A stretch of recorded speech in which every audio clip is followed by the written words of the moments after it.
नमस्कार, जय हिंद, जय भारत। भारतीय अवाम ताकत दल अपने भारतीय भाई बहनों अर्थात अपने देश भारत की जनता अर्थात अपनी भारतीय अवाम से भारतीयता आधारित आपसी श्रद्धा, भारतीयता आधारित आपसी स्नेह, भारतीयता आधारित आपसी प्रेम, भारतीयता आधारित आपसी अखलाक मोहब्बत, भारतीयता आधारित आपसी सहयोग, भारतीयता आधारित आपसी सम्मान, भारतीयता आधारित आपसी एकता, भारतीयता आधारित आपसी भाईचारा तथा भारतीयता आधारित आपसी सद्भाव को समझने व उसे आत्मसात करके वैसा ही और उसी अनुसार आचरण एवं व्यवहार करने हेतु और इसके समस्त भारत में प्रचार प्रसार करने हेतु और प्रत्येक देशवासी को इसकी अहमियत और महत्व को समझाकर उसे अपनाते हुए वैसा ही और उसी अनुसार आचरण एवं व्यवहार करने हेतु और प्रत्येक देशवासी को अपना ही भारतीय भाई बहन मानकर, समझकर, अपनाकर उनके साथ वैसा ही और उसी अनुसार आचरण एवं व्यवहार करने हेतु सतत, सदैव और हमेशा अदब के साथ, आदर के साथ अर्ज करता है, विनती करता है। सर्वप्रथम हमारे एक भारतीय भाई गुजरात में रहने वाले ये खबर मिली है कि उनकी ये अवधारणा है कि जो ये संदेश भारतीय अवाम ताकत दल दे रहा है यह इस देश के लिए और हमारे सभी भारतीय भाई बहनों के लिए नितांत आवश्यक है और इसलिए प्रत्येक अपने भारतीय भाई बहन का, प्रत्येक हमारे भारतीय अवाम का ये परम फर्ज बन जाता है कि इस भारतीय एकता के प्रयास को, इस मुहिम को, इस आंदोलन को अभी फिलहाल जो सोशल मीडिया के द्वारा किया जा रहा है इसको अधिक से अधिक इसमें शामिल होकर के सहयोग दे करके इसको ताकत बना दें। वैसे भी भारतीय अवाम ताकत दल का लक्ष्य ही है भारत के अवाम की ताकत जो कि आज तक वो दिखला नहीं पाई है। ऐसा है कि ये जो राजनीतिक दल हैं जो थोड़ा अपने तिकड़म से चुनाव जीत जाते हैं तो बोलते हैं कि आवाम की ताकत होगी। ऐसी बात नहीं है। आवाम की ताकत तब होगी जबकि आवाम ये समझेगी कि हम भारतीय हैं, भारतीयता के आधार पर एक होकर के और जो पात्र बनता है उसको चुने। अब तक लगभग कुपात्रों को ही चुना गया है, जो झूठ बोलने वाले हैं, जो हमेशा अपनी जनता से वादा खिलाफी करने वाले हैं और सबसे घिनौना उनका जो काम है कि इस समाज में विखंडन, यह इस देश को कबूल नहीं है। और विखंडन जो है ये ताकतें अपने अपने हिसाब से जहाँ जैसा मन पड़ता है, जातिवाद हुआ तो जातिवाद से, संप्रदायवाद या सांप्रदायिकता हुआ तो उससे, भाषावाद हुआ तो उससे, और जो भाषा के प्रांत बने हैं प्रांतवाद हुआ तो उससे, और क्षेत्रवाद, समूहवाद और व्यक्तिगत महत्वाकांक्षावाद तो खैर है ही। तो इन हथियारों से समाज में विखंडन पैदा करके हमारा आपका वो वोट छीनते हैं, हमको मानसिक गुलाम बनाकर वोट हमसे छीनते हैं। हम आप उनको वोट देते नहीं हैं, वो छीनते हैं और इस तरह से सत्ता पर काबिज हो रहे हैं। तो वो इस देश के, जैसा कि हमारे शहीद आजम भगत सिंह ने बता रखा है, उन्होंने कहा कि हम अपनी जान दे करके, अपनी शहादत कुर्बानी दे करके इन सफ़ेद अंग्रेजों को, इन गोरे अंग्रेजों को भगा देंगे, लेकिन इन काले अंग्रेजों का सफाया करने की जिम्मेदारी हम अपनी पीढ़ी पर, आगे आने वाले संतानों पर छोड़ते हैं। तो हम भारतीय भाई बहनों का 135 करोड़ सभी का, तमिलनाडु से लेकर के कश्मीर तक और गुजरात से लेकर के मणिपुर तक का सबका परम कर्तव्य बनता है कि इन सभी काले अंग्रेजों को हम लोग है जड़ से उखाड़ें, नस्ल में नाबूद करें। और जड़ से उखाड़ने की बात है तो हमारे जो महान दार्शनिक और महान राष्ट्रभक्त हमारे चाणक्य जी ने वो जड़ से उखाड़ने के लिए एक बार कुश को जड़ से उखाड़ने के लिए कुश के जड़ में मट्ठा डाला था, जो कि कभी भी फिर वो पनप नहीं सकता। तो ऐसी कटिबद्धता होने की ये समय की पुकार है और वक्त का तकाजा है। समाचार ये भी मिला है कि वो जो राहुल गांधी है वो हमारे उपेक्षित भारतीय भाई बहनों के किसी समाज में गया था और वो मायावती जी के ऊपर भी कुछ बोला था। और बोलते बोलते उसके मुंह से जो स्वाभाविक बात थी उसके मुंह से निकल गई कि कांग्रेस तो 2-3 साल में समाप्त हो जाएगी और कांग्रेस के समाप्त होते ही यह देश समाप्त हो जाएगा। तो राहुल गांधी इस देश का जो गद्दार है उसको भारतीय आवाम ताकत दल ये कहना चाहता है कि तुम पहले आदमी नहीं हो। तुम्हारे उसी जीएनपीसी जिसको कि तुम लोग कांग्रेस कहते हो, उसी जीएनपीसी में एक चमचा था देवकांत बरुआ। वो पहले ही बोल गया था कि India is Indira and Indira is India, यानी कांग्रेस ही भारत है, भारत ही कांग्रेस है। ये मुगालते में मत रहो। इस कांग्रेस या जीएनपीसी इस देश की सबसे बड़ी अभिशाप है। इस देश की मुक्ति तभी मिलेगी जबकि वो कांग्रेस, जब जीएनपीसी समाप्त होगी तो जड़ से समाप्त होगी। इसके कई पौधे दिख रहे हैं, समाप्त हो रहे हैं, लेकिन इसके और पौधे, जैसे सबसे खतरनाक पौधा है ये आम आदमी पार्टी, केजरीवाल। तो जब तक ये समाप्त नहीं होगा, समाप्त मतलब केजरीवाल को जान माल से समाप्त में नहीं, इसको मिलने वाले समर्थन से। तो केजरीवाल उसकी आम आदमी पार्टी जब तक समाप्त नहीं होगी, और फिर TMC, Samajwadi party, Bahujan Samaj party, RJD, और जो दक्षिण की पार्टियां हैं डीएमके, एआईएडीएमके, टीडीपी, का अकाली दल, शिवसेना और एनसीपी इत्यादि, जब तक समाप्त नहीं होते तब तक ये कोई कह दे कि जीएनपीसी समाप्त हो गई, हरगिज नहीं। ये सब उसी की रूट्स एंड ब्रांचेस हैं, इसकी जड़ और शाखाएं हैं। तो हमारे आदरणीय भारतीय भाई बहन कदापि इस भ्रम या मुगालते में न रहें कि यदि कांग्रेस समाप्त हो गई, अच्छा, और इस सबको पानी देने वाली, सबको पालने पोषने वाली इस देश की जो शत्रु हैं तो बीजेपी है। देश के सभी शत्रुओं को जो पालने वाला होता है वो देश के शत्रु होता है। देखिए, ये बार बार जो भारतीय जनता दल इन शत्रुओं की बात करता है, जिसमें बीजेपी भी है, सब है, सिर्फ देश को केंद्र में रख करके और लक्ष्य में रख करके, और ये कहने में गुरेज बात नहीं, क्योंकि इसके अलावा कोई और शब्द है ही नहीं।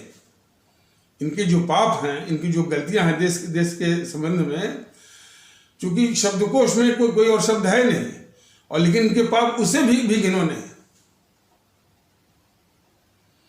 इस बीजेपी के कल कहीं वार्तालाप हो रही थी, ये बीजेपी के जो प्रधानमंत्री तो खैर पूरे देश का होता है, लेकिन बीजेपी से जो नेता मोदी जी हैं या योगी महोदय हैं,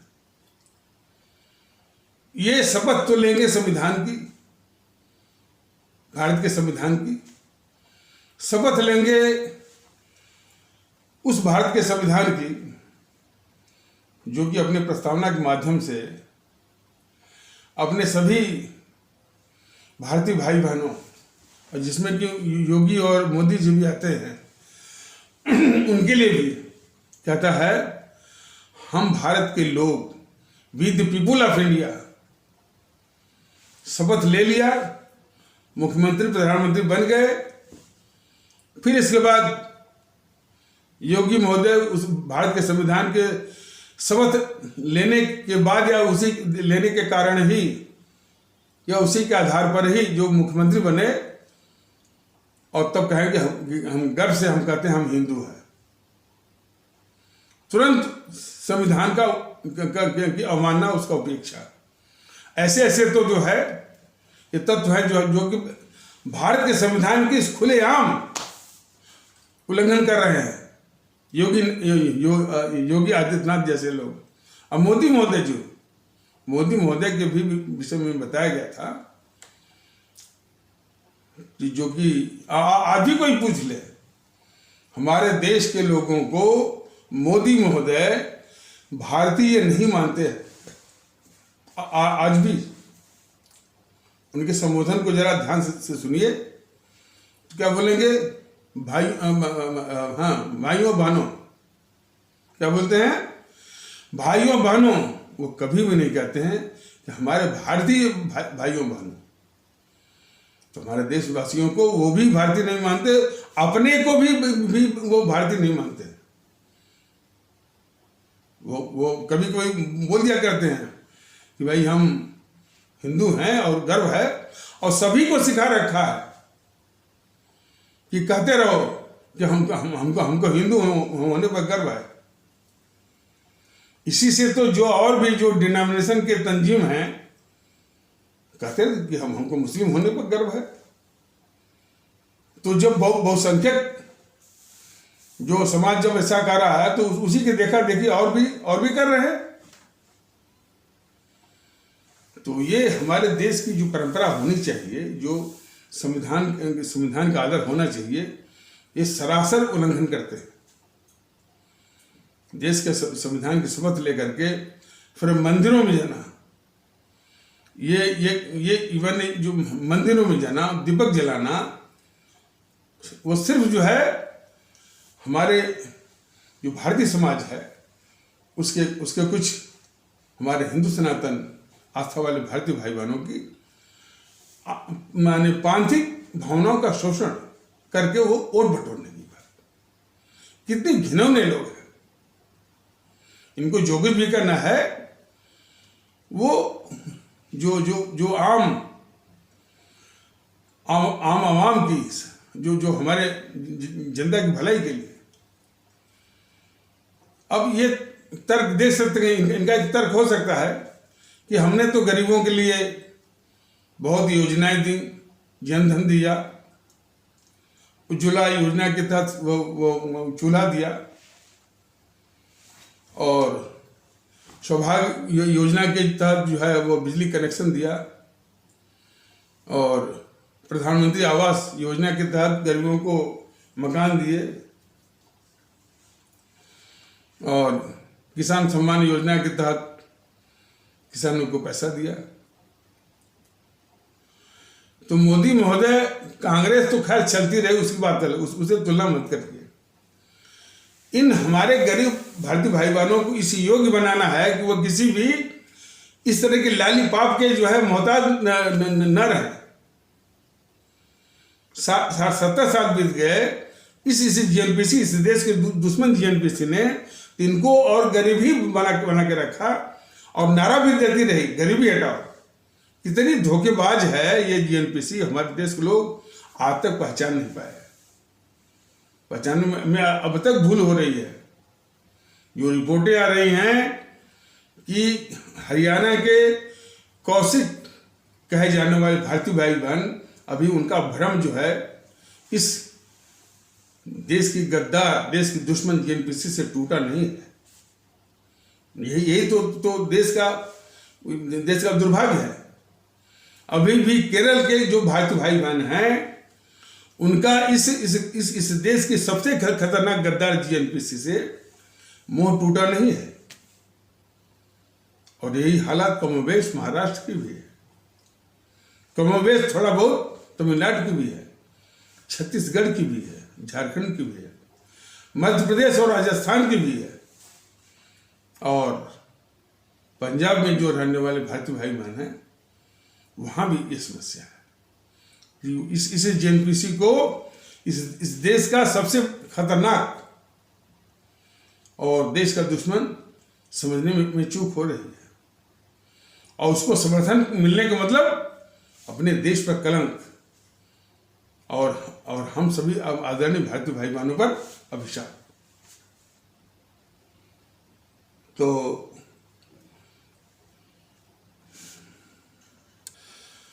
इतना कुछ बताया गया कि भारतीय एकता और भारतीय माहौल और भारतीयता इस देश के लिए कितना आवश्यक है, इसके विषय में कई रूपों में बताया गया है। भारतीय ममता गद्दल के द्वारा यूट्यूब के पैगाम के माध्यम से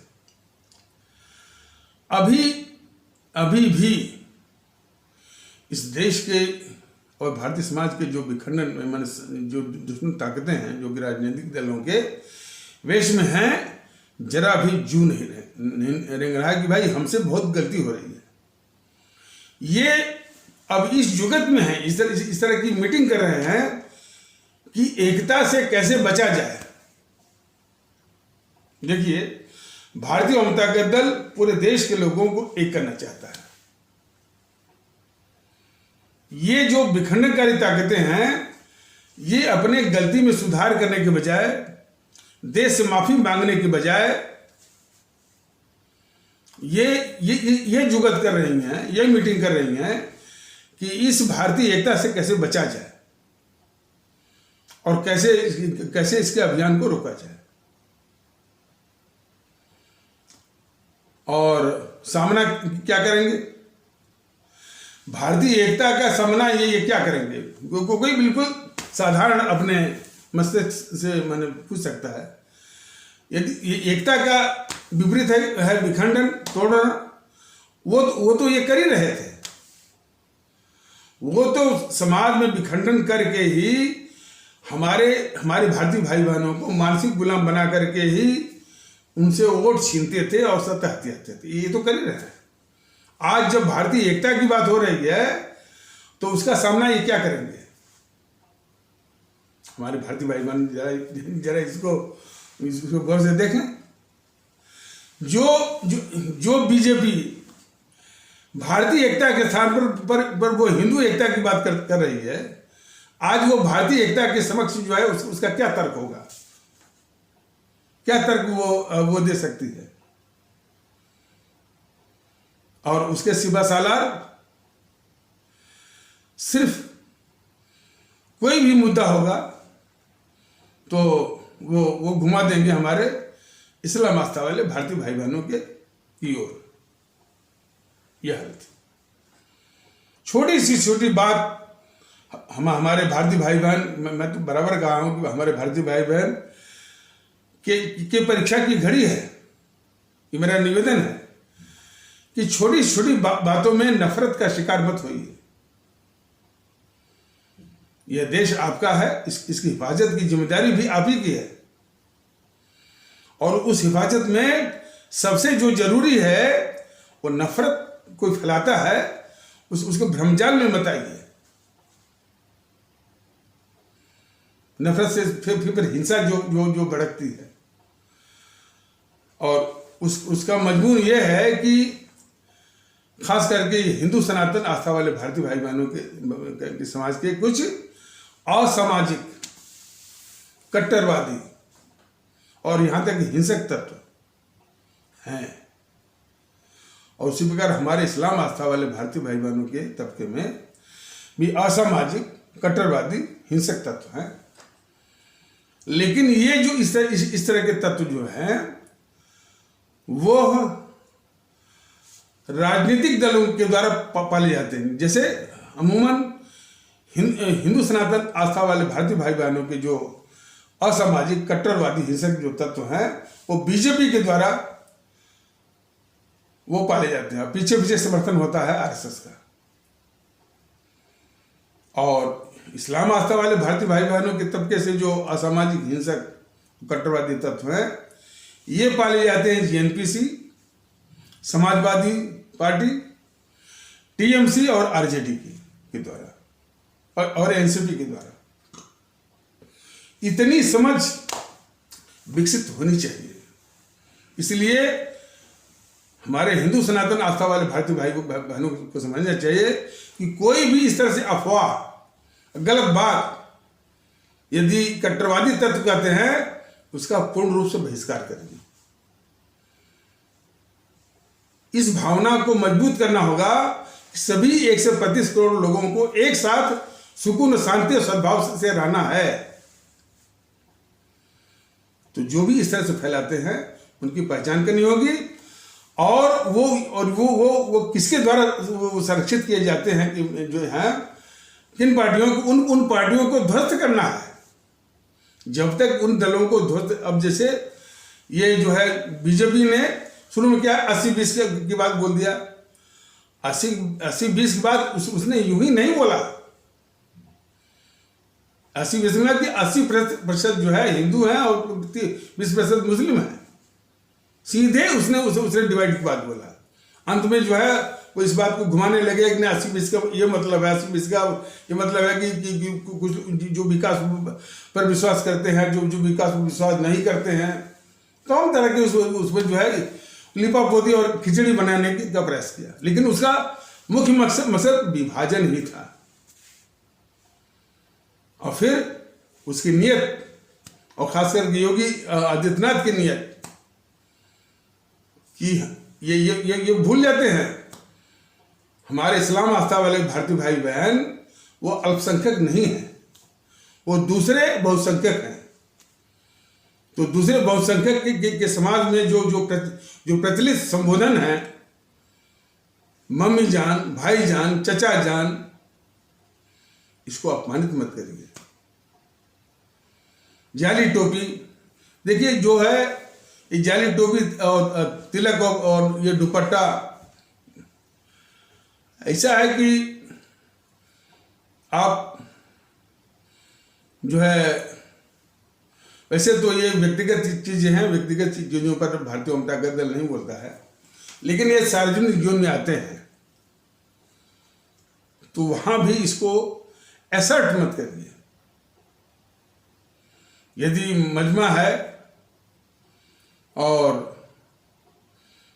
तो वहां भी इस तरह से दुपट्टा, तिलक और जाली टोपी पर बल मत दीजिए। यदि हम साधारण वस्त्र पहने हैं, बगैर तिलक के, बगैर जाली टोपी के, तो वहां भी हम भारतीय हैं, हर वक्त भारतीय हैं। कहने का मतलब कि इस तरह से जो पहनावा है, जो भी कहने का, आपका व्यक्तिगत रूप से पहनिए, लेकिन सार्वजनिक जीवन में मतलब खुदा न खास्ता यदि आ भी गए तो उस पर बल मत दीजिए, ठीक है।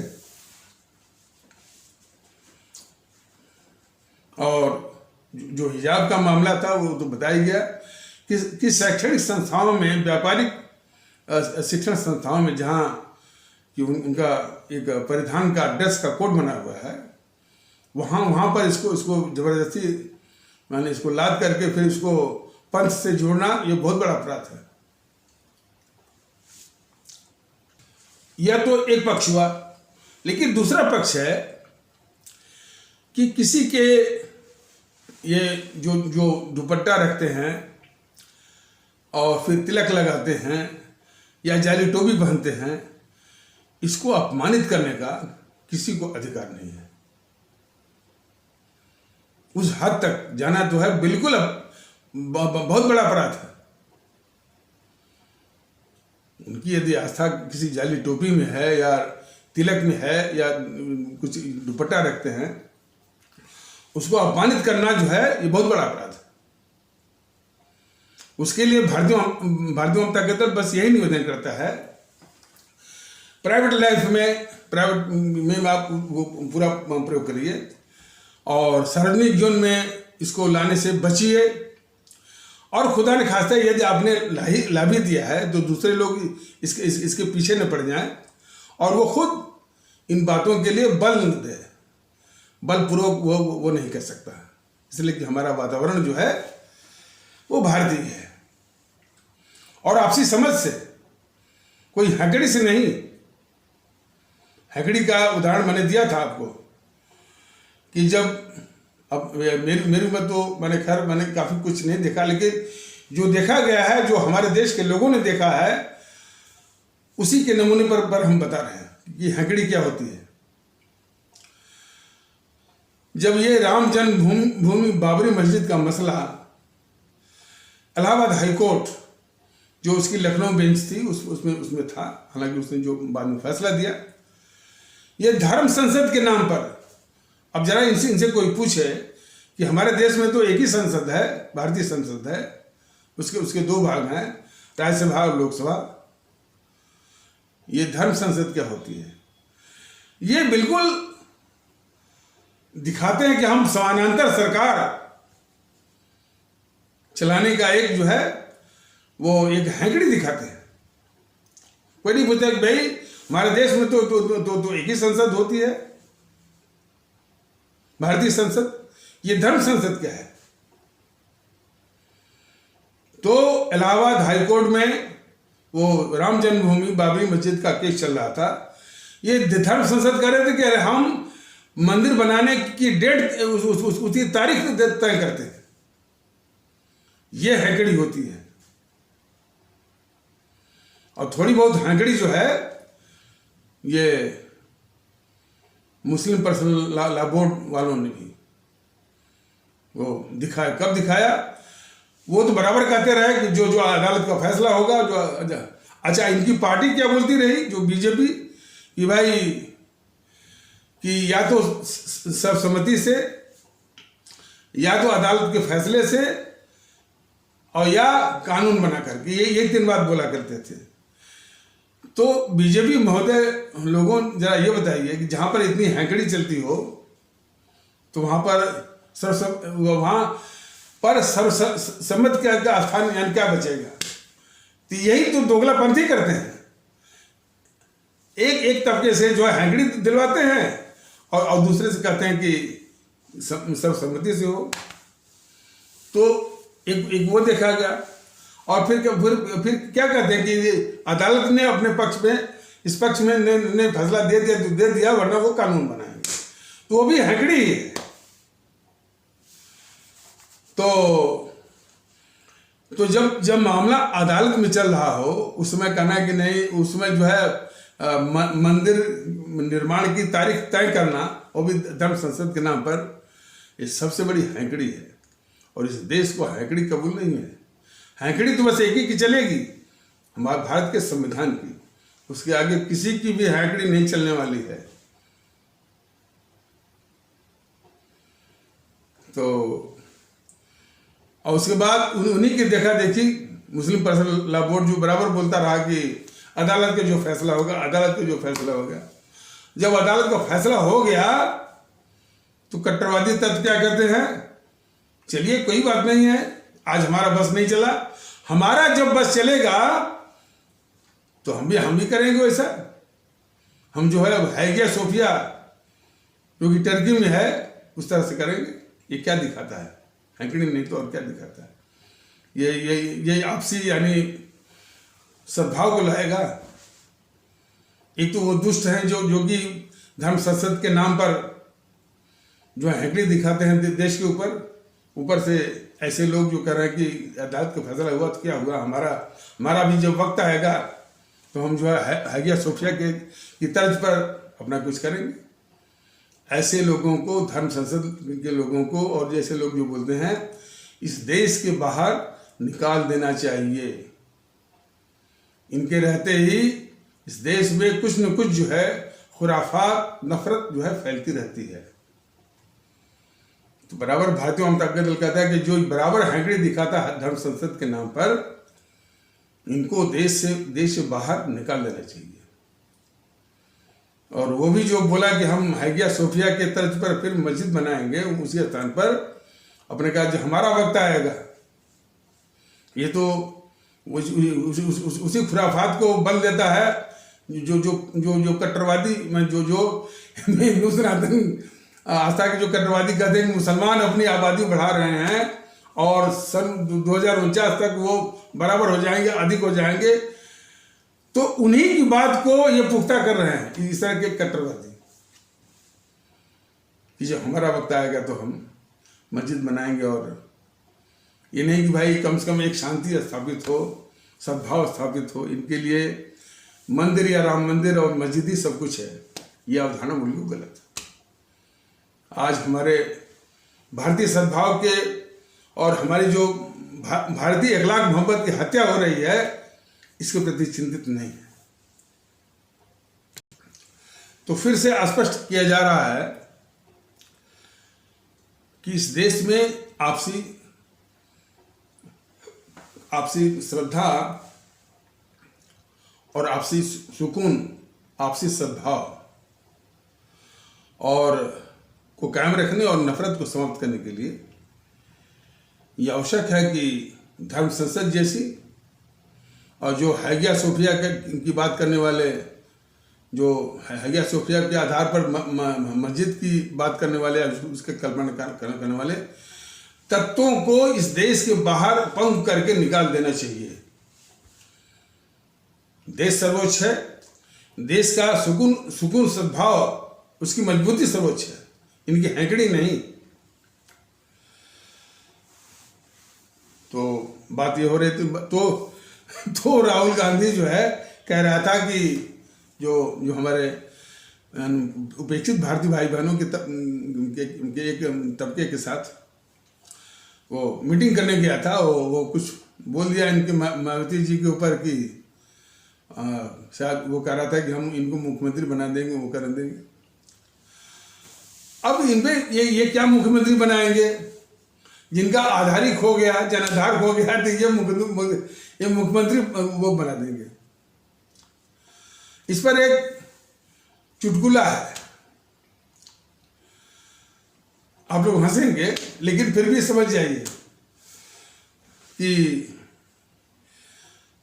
एक अंधा, एक लंगड़ा और एक बिल्कुल निर्धन का एक ग्रुप था। ये दोनों दोस्त थे, माने एक सबसे गरीब, सबसे दरिद्र, एक अंधा और एक लंगड़ा। तो अंधा कह रहा है कि देखो देखो वो डाकू आ रहे हैं। अंधा क्या बोल रहा है कि देखो देखो वो डाकू आ रहे हैं। तो जो दरिद्र था, जिसके पास कुछ एक पैसा भी नहीं था, वो कहा कि अरे तब तो ये हमारा सब कुछ लूट लेंगे।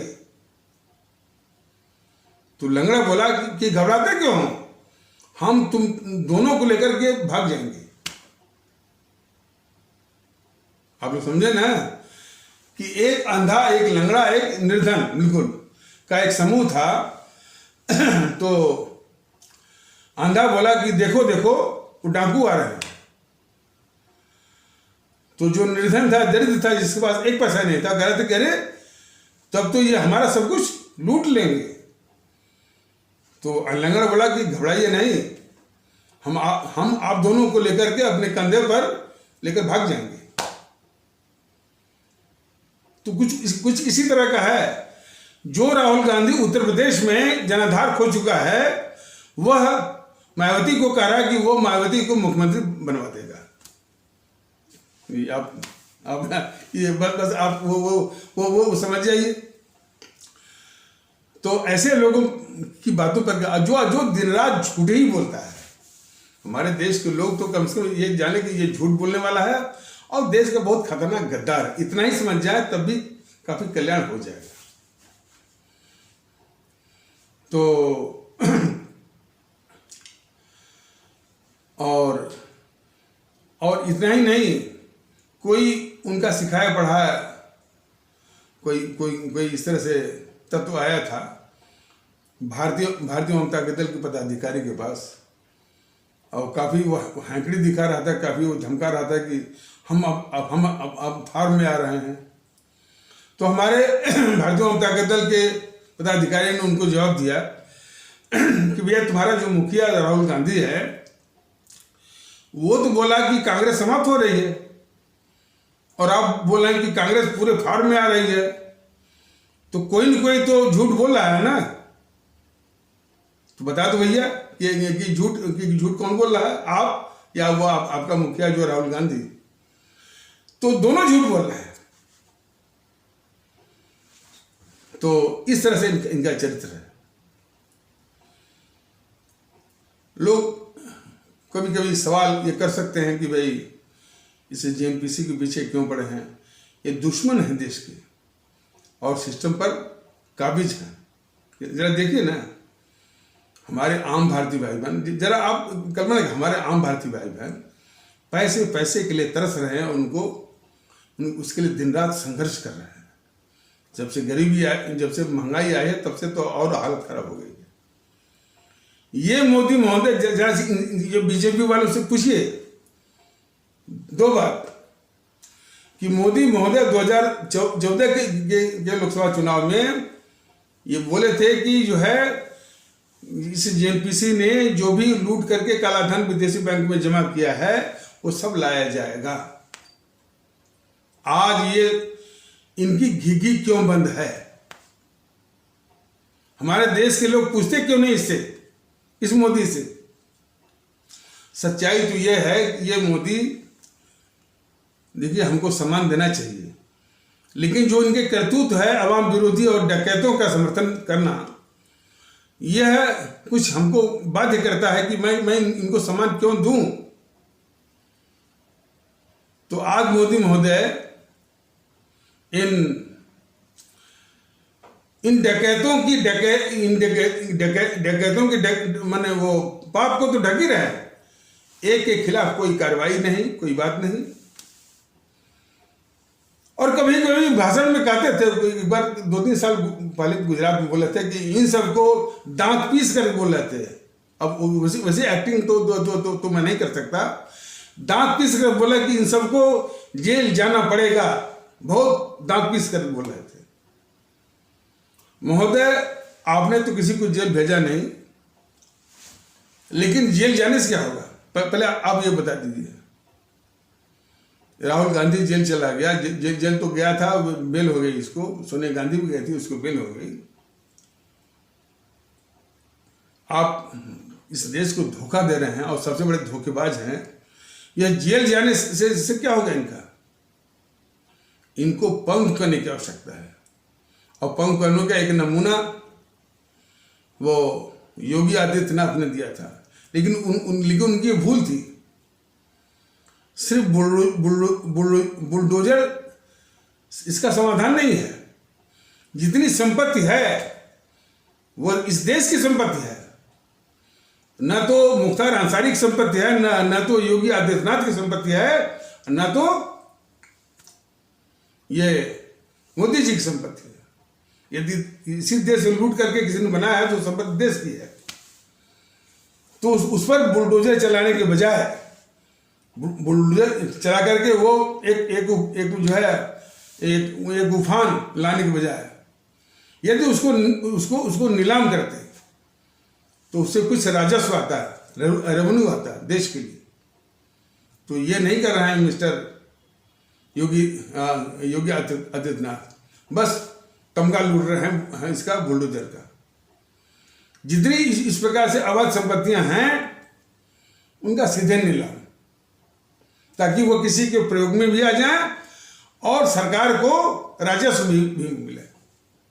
बुलडोजर इसका समाधान नहीं है। तो एक तो ये रूपरेखा कि उनकी संपत्ति छीन करके नीलाम करके उनको वो किया जाए, और उनके जो खाते हैं, अकाउंट्स, सब सील किए जाएं।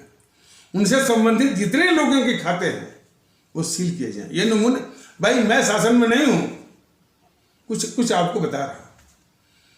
जब इस तरह से पंग आप नहीं करेंगे तब तक ये राहुल गांधी जैसे, अखिलेश जैसे, मुलायम सिंह जैसे, और ये जो ये लालू प्रसाद है, तेजस्वी है, ममता बनर्जी हैं, और शरद पवार जैसे इतना भ्रष्टाचारी उद्धव ठाकरे जैसे,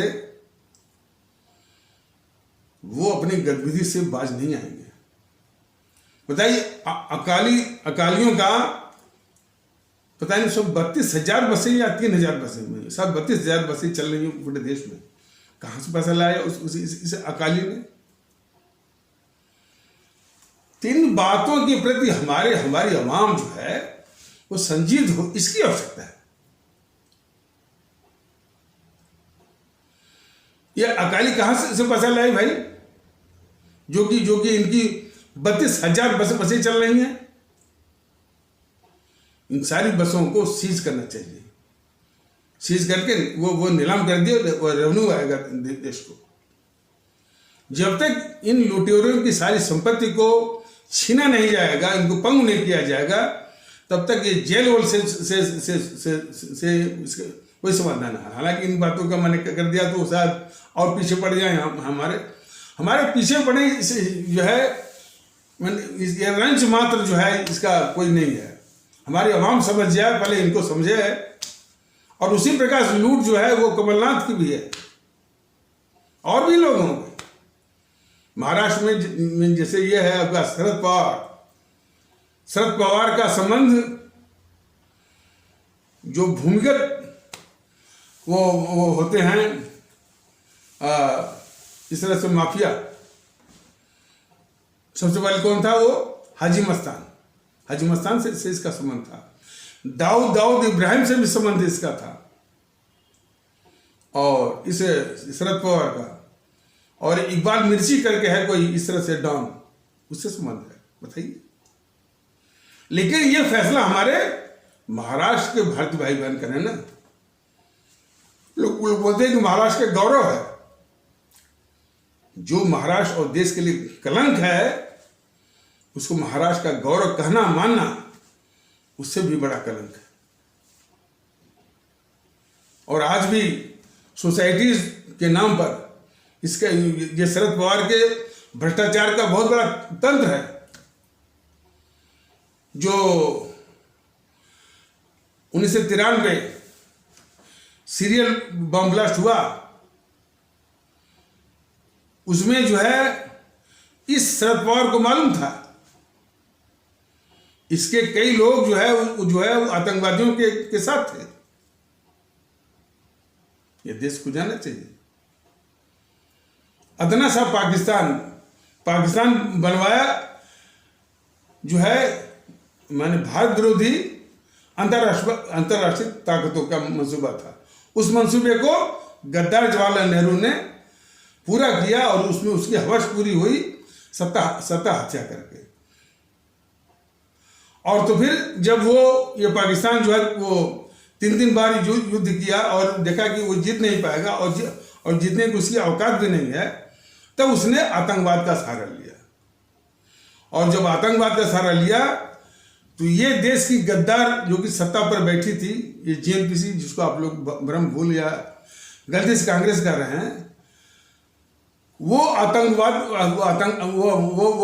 आतंकवादी भेजते थे और देश के हर कोने कोने में वो आतंकी घटना करते थे।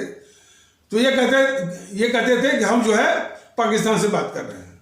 जरा जो देखिए, वो अदना सा देश जो कि भारत को जीत नहीं सकता, तो प्रॉक्सी वार के तहत जो है, एक छद्म युद्ध के तहत जो है वो आतंकवाद भेजता था। तो ये देश के गद्दार जेएनपीसी वाले बोलते थे कि हम उससे बात कर रहे हैं। ये हालत।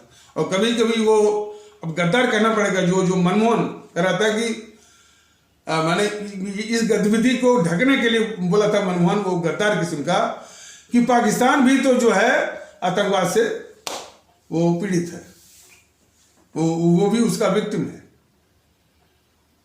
तो ये भी इनका चरित्र जरा देखिए जेएनपीसी वालों का, कि एक तो देश बंटवाया, पाकिस्तान बनवाया, फिर कश्मीर जो है जब वो पाकिस्तान के हवाले हो जाए, ये पूरी गद्दारी किया नेहरू ने। फिर जो है वहाँ के पाकिस्तान के आतंकियों के, और वास्तव में आतंकियों का इनका समर्थन था। सच्चे रूप में यह है कि जो पाकिस्तान परस्त ये जेएनपीसी कांग्रेस है, तो आतंकवादियों का समर्थन था। तो इसी की लाइन पर जरा देखिए, ये अखिलेश महोदय वो खड़ा हो गए। ये जो आतंकवादी पकड़े गए, खास करके वो इलाहाबाद हाई कोर्ट के परिसर में जो ब्लास्ट हुआ, जो लखनऊ में हुआ, जो वाराणसी में हुआ, जो आतंकवादी पकड़े गए, ये अखिलेश उनके केसेस वापस करने के लिए आगे आ गया। तो ऐसे ऐसे गद्दार हैं देश के। लेकिन समस्या वहीं तक नहीं है। समस्या है कि कौन लोग अभी भी अखिलेश को समर्थन दे रहे हैं। तो अखिलेश को तो समर्थन देने वाले भी इस देश के साथ नाइंसाफी कर रहे हैं और बहुत बड़ा कलंक थोप रहे हैं देश के ऊपर। लेकिन ये योगी और मोदी महोदय इसी अखिलेश, इसी मुलायम को जो है किसी भी समारोह में चीफ गेस्ट के रूप में सम्मानित करते हैं। तो इनकी मानसिकता को पढ़िए ना। ये अखिलेश को देश का गद्दार नहीं मानेंगे, राहुल को इस देश का गद्दार नहीं मानेंगे। अखिलेश को अधिक जब चुनाव आएगा तो बस बोलेंगे टूटी चोर, बस बोल करके छोड़ देंगे। लेकिन भारतीय जनता दल कर रहा है, सभी को चिंता करनी है इस देश की। तो देश के परिप्रेक्ष्य में वो कैसे, उसका क्या चरित्र है, इसके प्रति जागरूकता होनी चाहिए। अब देखिए, वो जो ममता बनर्जी है, वो जितने भी इस्लाम आस्था वाले भारतीय भाई बहनों का वहाँ जो समाज है, जो तबका है पश्चिम बंगाल में, उसको कट्टरवादी बना रही है। कौन? इस देश की दुश्मन ममता बनर्जी। और उसी की तर्ज पर ये भगवंत मान या केजरीवाल जो है, हमारे पंजाब में रहने वाले जो सिख और सिख कहे जाने वाले हमारे भारतीय भाई बहनों, उनको कट्टरवादी बना रहा है ये भगवंत मान, केजरीवाल। तो इनकी हर गतिविधि भारत के खिलाफ है। और इस समस्या का वो निराकरण करने के लिए जब जाइए, आप किसी से पूछिए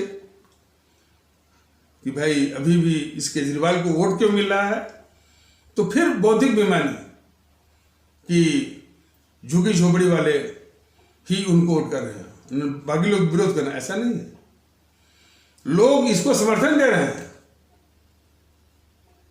और निशाना बना रहे हैं झुग्गी झोपड़ी वालों को, ग्रेटर कैलाश के लोग, ऐसे लोग। तो समस्या आकर के यहां टिकी हुई है कि हम अपने व्यक्तिगत स्वार्थ के इतने वशीभूत हो गए, इतने गुलाम हो गए हैं कि देश के गद्दारों को भी वोट दे रहे हैं और उसको सत्ता में भेज रहे हैं। इसको देखना पड़ेगा। मतलब कि केजरीवाल जैसे गद्दार को दो बार प्रचंड बहुमत से भेजने का मतलब है कि देश के दिल्ली के लोग इतने मानसिक रूप से गुलाम हो गए हैं। और बहुत दुख होता है। दिल्ली के हमारे जो आदरणीय भारतीय भाई बहन हैं, दिल्ली के हमारे जो आदरणीय मतदातागण भारतीय भाई बहन हैं, इस कदर मानसिक गुलाम हो गए हैं वो मुफ्त बिजली, मुफ्त पानी के चक्कर में, कि देश का दुश्मन। अब आप दुश्मन इसको क्यों नहीं कहेंगे, बताइए? जो कहे कि भाई भारत तेरे टुकड़े होंगे और भारत की बर्बादी तक जंग जारी रहेगी, उसका जो समर्थन करे, आप सभी लोग बताइए, यह क्या देश का दुश्मन नहीं है? और यदि यह दुश्मन नहीं है तो फिर कौन दुश्मन है? इस तरह की जागरूकता की आवश्यकता है पूरे देश में और दिल्ली के लोगों में, कि इस गद्दार केजरीवाल का मैंने समर्थन के रूप में नष्ट में नाबूद करना है, न कि उसको वोट दे करके अपने ऊपर जो है वो तांडव करे सर पर हमारे आपके। और जहां तक वो उसके झूठ बोलने का, बड़ी सफाई से झूठ बोलने का, वो पाप तो अलग से है। लेकिन झूठ बोलना, सफाई झूठ बोलना, उससे अधिक बहुत बड़ा अपराध है देश के साथ गद्दारी। तो केजरीवाल तो एक नमूना है और उसने देख लिया कि देश के गद्दारों को वोट तो मिलता है, तब वो सीना चौड़ा करके देश के साथ गद्दारी भी कर रहा है, वोट मिला और सत्ता पर बैठा हुआ। और एक बार सत्ता में बैठ गया, फिर मोदी जैसे कायर लोग हैं उसको पाल करके दिखा करके कुछ वोट यानी उनको भी मिल जाता है। हमारे देश के दुखड़ा का जो चक्र है, जो विशेष सर्किल यही है।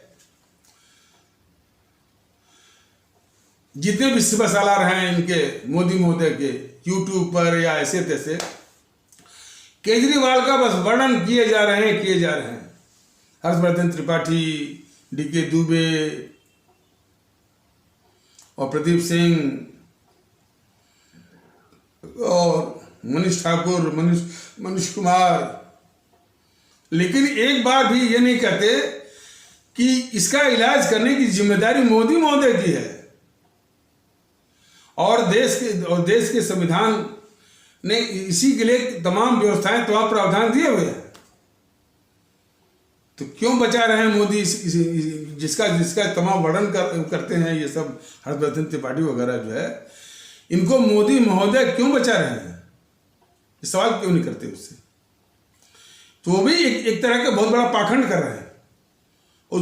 उस पाखंड करने वालों में सबसे आगे है ये झूठ बोलने वाला ये प्रदीप सिंह। तो प्रदीप सिंह और ये हर्षवर्धन त्रिपाठी, डीके दुबे, ये लोग देश के बहुत ही खतरनाक जिस मोदी महोदय पर जिम्मेदारी बनती है, इस देश के लोगों ने इसको प्रधानमंत्री बनाया इसी के लिए कि ये हमारी रक्षा करेगा देश के दुश्मनों से। अब ये रक्षा करने के बजाय उन्हीं दुश्मनों को पाल रहा है मोदी। और उस पर से इसका नाटक देखिए मोदी का।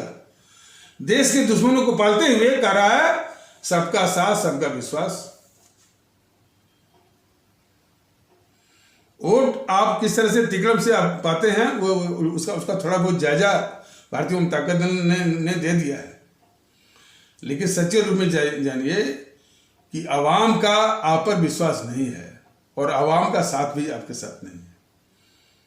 सत्ता हथियाने का तिकड़म आपने उसी जेएनपीसी से सीखा है और वही तिकड़म से आप जो वोट बटोर रहे हैं। लेकिन जहाँ तक कि साथ और विश्वास का सवाल है, इस भारतीय आवाम का न तो आपके ऊपर विश्वास है और न तो उसका साथ है। उसको थोड़ा सा जागरूक होने दीजिए, आप जागरूक होने दीजिए, फिर अच्छे से आपका वो निपटारा कर देगी यही आवाम। तो इन दुश्मनों को पाल करके जो है, और देखिए इसका नाटक देखिए मोदी बीजेपी वालों का। ये कहते हैं कि बस जो है ये जेएनपीसी या समाजवादी पार्टी परिवारवाद कोई अपराध है? देश के साथ खतरनाक ये गद्दार हैं, ये खतरा है, ये अलार्मिंग है। इस चीज को छुपा करके, और भारतीय जनता दल की इन बातों को ऐसा नहीं कि सभी बीजेपी वाले देखते हैं, लेकिन उनको गुमान ये है कि अरे ये कौन अरा गरा खैरा एसपी सिंह बोल रहा है, मेरे पास तो ताकत है और हम तो सिस्टम पर बैठे हुए हैं, तंत्र हमारे अधीन है, संसाधन हमारे अधीन है, तो ये कौन ये नकार खाने में तूती की आवाज से चिल्ला रहा है। लेकिन मैं यही कहना चाहता हूं मोदी जैसे लोगों को और बीजेपी जैसे लोगों को कि जनता, इस देश की जनता का और इस भारतीय आवाम की ताकत को पहचानिए। अभी वो बिखरी हुई है, मानता हूं, बहुत बिखरी हुई है, लेकिन जिस दिन एक हो जाएगी तो आपका क्या हसर करेगी, इसको भी सोच लीजिए। तो अभी गुमान मत रहिए। आपसे बस विनती यही है कि देश हित में कुछ सोचिए। क्यों? यह शरीर स्थिर नहीं है, ये नश्वर है। न तो परमानेंटली मोदी महोदय रहेंगे, न तो मैं रहूंगा, न तो बीजेपी रहेगी, न तो भारतीय जनता पार्टी रहेगी। अस्थायी रूप से ये देश रहेगा। मोदी महोदय देश की सोचिए कुछ। झूठ मूठ का सबका साथ सबका विश्वास बोल करके देश के दुश्मनों को पालना छोड़िए। उनके लिए जेल ही काफी नहीं होगी, पंग करना है उनको। तमाम सांप, जहरीले सांप इस देश को डस रहे हैं। हम तो नाम भी ले रहे हैं। शरद पवार, उद्धव ठाकरे, ममता बनर्जी और जो है आरजेडी का जो है वो लालू प्रसाद, तेजस्वी, अखिलेश, मुलायम, ये राहुल गांधी, सोनिया गांधी, प्रियंका गांधी। कुछ करिए जनाब। और बहुत हो चुका। हमारे हरियाणा के और राजस्थान के किसान भारतीय भाई बहनों का जो जमीन हड़पी इन सबों ने, वो चोरनी प्रियंका ने, राहुल गांधी ने, और जो है प्रियंका के जो पति है रॉबर्ट वाड्रा, उसको आपके 8 साल हो गए। वो जमीनें हमारे उन भारतीय भाई बहनों की, हरियाणा के किसान भारतीय भाई बहनों की भी, और राजस्थान के भी हमारे किसान भारतीय भाई बहनों की जमीन उन किसान भारतीय भाई बहनों को वापस नहीं हुई मोदी महोदय। और उल्टे आपके संरक्षण में वो गद्दारी चल रही है कि उन छीनी हुई जमीनों में अब निवेश हो रहा है। और निवेश से जो कुछ भी उत्पाद होगा उसकी बिक्री कैसे होगी हमारे देश में, उसकी व्यवस्था हो रही है। ये आपके राष्ट्रवाद के नीचे हो रहा है। देखिए ना क्या गद्दारी आप कर रहे हैं। और देश के दुश्मनों का जो हौसला जो बढ़ रहा है वह बहुत ही दुखदाई हो रहा है। देश के दुश्मनों का हौसला, और उस नमूने से साबित होता है कि कन्हैया कुमार ने, अब देखिए कन्हैया कुमार कितना खतरनाक गद्दार है। वो जेएनयू से अभी भी जो स्कॉलरशिप होती है रिसर्च वाली, वो पैसा उठा रहा है। देश में छुट्टे साढ़े की तरह घूम रहा है। कौन ये कन्हैया कुमार, जिसने कहा कि जेएनयू के प्रांगण से कहा कि भारत तेरे टुकड़े होंगे, भारत की बर्बादी तक जंग जारी रहेगी। मोदी मुझे बताइए कि क्या आपको ये देश का गद्दार लगा कि नहीं लगा? एक बार भी आपने नाम तक नहीं लिया इन गद्दारों का। और कोई दूसरा देश होता। एक बात थोड़ा सा ये और भी बताना है, खैर इस प्रकरण के अलावा थोड़ा दुख होता है हमको।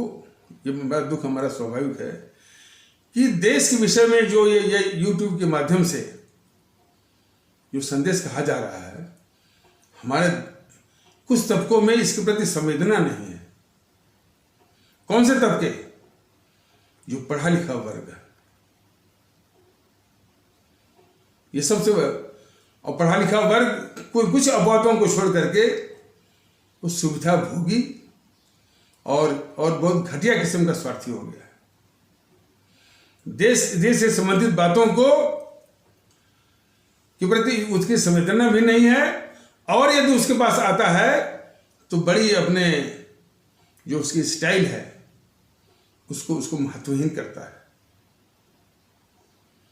बौद्धिक वर्ग के विषय में हमने एक बार बताया था। हमारे देश का जो बौद्धिक वर्ग है, और हम कौन होते हैं जी? हमारे बाबा साहब ने बहुत इनकी जो क्वालिफिकेशन है, जो इनकी विशेषताएं हैं, उसके विषय में बताया हुआ है। बस इनको आईना दिखाना है बौद्धिक वर्ग को। वो बौद्धिक वर्ग में हमारी कौन आती है? ब्यूरोक्रेसी आती है, मीडिया आता है। और बौद्धिक वर्ग का वो तबका जो कि जेएनपीसी का वो चमचा है, और जेएनपीसी की चमचागिरी में वो देश के भी खिलाफ जो है वो षड्यंत्र कर रहा है, वो बौद्धिक वर्ग। ये जब जब यही बात आई ना कि भाई जब हमने एक अपने मित्र से जिक्र करने लगा कि लोग झूठा तर्क देते हैं कि ये तो झुग्गी झोपड़ी वाले जो है वोट देते हैं इसको, केजरीवाल को।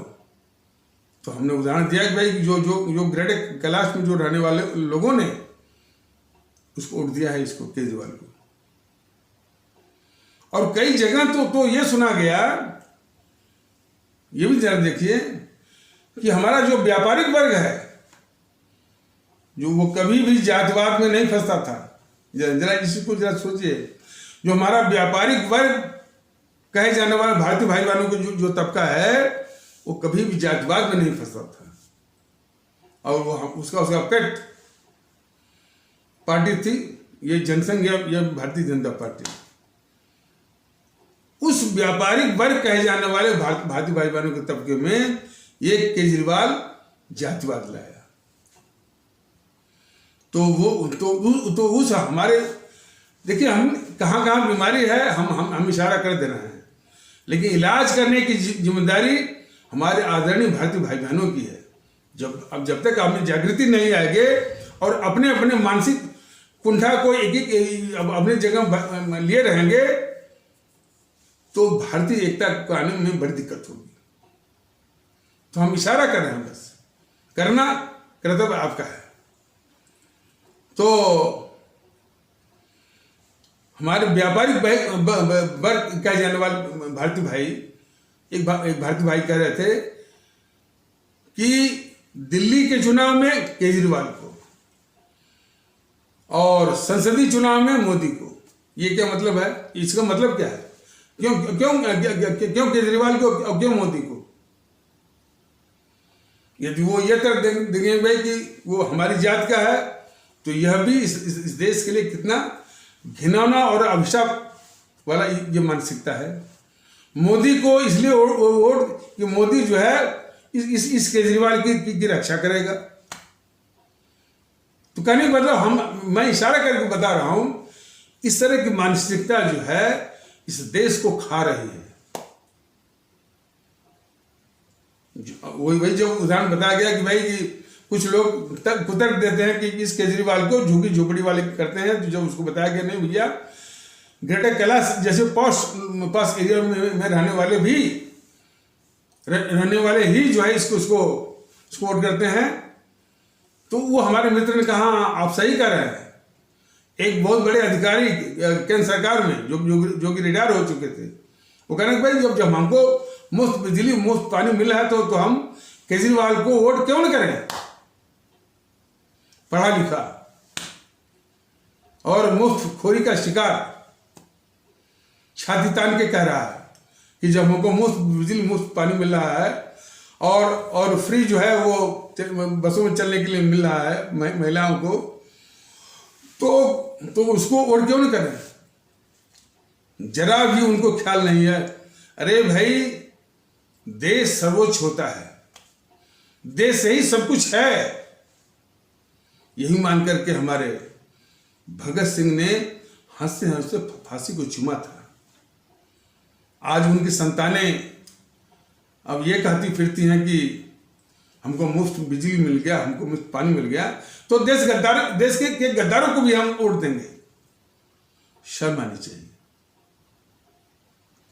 इन्हीं बातों को भारतीय जनता दल जो सोया हुआ और जो कई यानी गलत अवधारणाओं के आवरण में ढका हुआ हमारा जो राष्ट्रभक्ति है, उसको उस आवरण से निकालने के लिए इस तरह का ये प्रयास कर रहा है। और अभी संसाधन एक कॉन्स्टेंट है, संघर्ष जारी है, लेकिन जब आएगा तो ऐसे भारतीय भाई बहनों से जरूर पूछेगा कि देश का महत्व आपके लिए है कि नहीं है। और आपको भी जानकारी होगी कि इसने समर्थन किया था कि भारत तेरे टुकड़े होंगे, भारत की बर्बादी तक जंग जारी रहेगी। इसको तो यदि जागरूकता हो तो केजरीवाल जैसे लोगों को लात मार करके इस देश से बाहर कर देना चाहिए। और आप उसके समर्थन की बात करते हैं। तो हमारे आदरणीय भारतीय भाई बहनों, हमारे आदरणीय भारतीय अवाम, ये भारतीय वाम ताकत दल कुछ इसी तरह के जज्बों को जगाने के लिए जो है ये मुहिम अभी छड़ा हुआ है अभी सोशल मीडिया के जरिए। इसके वीडियोस को जो कि 940 से ऊपर व्यू हो गए हैं, अधिक से अधिक इसको आगे बढ़ाइए। इसको आप भी देखिए जब भी आपके फुर्सत का समय मिलता है, और भी भारतीय भाई बहन इसको अधिक से अधिक लेकर के उस जज्बे में आए जिस जज्बे की इस देश को आवश्यकता है। कम से कम इस जज्बे में आने पर ये तो नहीं कहेंगे कि हमको मुफ्त बिजली मिल रही है, मुफ्त पानी मिल रहा है, तो हम क्यों गद्दार को ही वोट करें।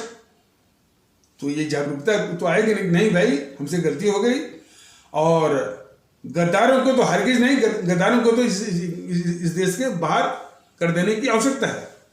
इस किस्म का जज्बा जगाने के लिए भारतीय वाम ताकत दल कम से कम 940 वीडियोस, और औसतन किसी का 50 मिनट, किसी का 1 घंटा, अब अभी तो यानी वो 1 घंटे से ज़्यादा का भी हो रहा है, इसको आगे बढ़ाइए।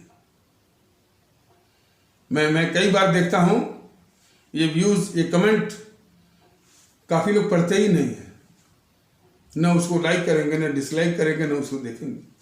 यह भी उस नमूना है कि इन विचारों के प्रति कितनी उदासीनता है, कि जो पढ़ा लिखा वर्ग है। तो और हमारे कुछ तबकों में देखी जा रही है वो ये भावना आ रही है, लेकिन जो वर्ग समर्थ है, जिसके पास काफी ज्ञान है, जो कैपेबल है, जो सक्षम है, वो उसकी सक्षमता, उसकी कैपेबिलिटी और जो योग है, सारी कुछ जो है नष्ट हो रही है। सिर्फ उसका जो माने जो आदत है, जो उसके जो फितरत है कि देश की समस्याओं के प्रति जो है उदासीन होना और नाटक करना उसका। देखिए वो पढ़ा लिखा है ना, तो तर्क देने में बड़ा होशियार है। ये जो पढ़ा लिखा तबका जो है, जो रिटायर्ड IAS वाला, IPS वाला, उसके बाद जाइए तो देश की बात करिए तो वो तुरंत जो है इन बातों पर कोई उसका सरोकार नहीं होगा। नहीं भाई, ये ऐसा भी कोई मुहिम है, ऐसा भी कोई प्रयास है जो कि देश को एक करना चाहता है, इसके प्रति वो संजीत नहीं होगा। वो क्या कहेगा कि आपकी पार्टी में कितने लोग हैं और आपके संगठन के पास कितना पैसा है, यही 2 सवाल। वो नहीं कहेगा कि भाई हमारा भी योगदान है, हम भी जो है पैसे से योगदान करवाते हैं। ये सवाल वो बौद्धिक वर्ग नहीं करेगा।